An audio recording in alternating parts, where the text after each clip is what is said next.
Members of the Senate, I heard our president sing a religious hymn, and then Friday night I watched the White House be lit up in the abomination colors.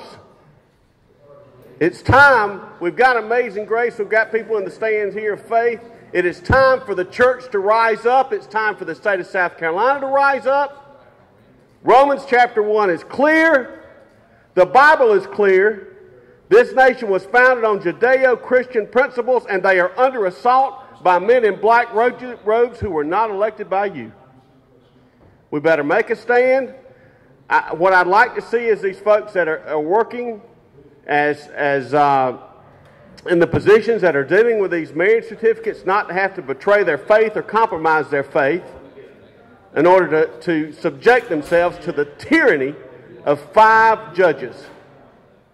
So what we need to do is we need to debate this on the floor. Our governor called us in to deal with the flag that sits out front. Let's deal with the national sin that we face today. We talk about abortion, but this gay marriage thing, I believe we will be one nation gone under, like President Reagan said. If we're not one nation under God, we'll be one nation gone under. And to sanctify deviant behavior from 5 judges, it's time for us to make our stand, church. It's time to make our stand, and we're not doing it.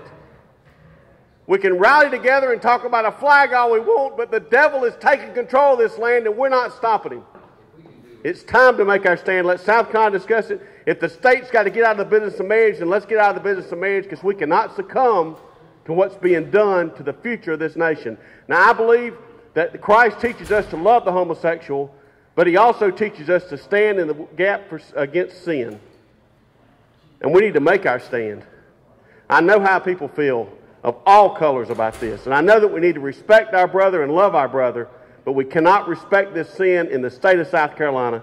So I'm asking you to open up the sine die, and let's deal with marriage. If we're not going to find some way to push back against the federal government like our forefathers did, or push back against a tyrannical government like the founders of this nation did, let's at least not put these citizens in South Carolina in a position where they've got to choose between their faith and their jobs.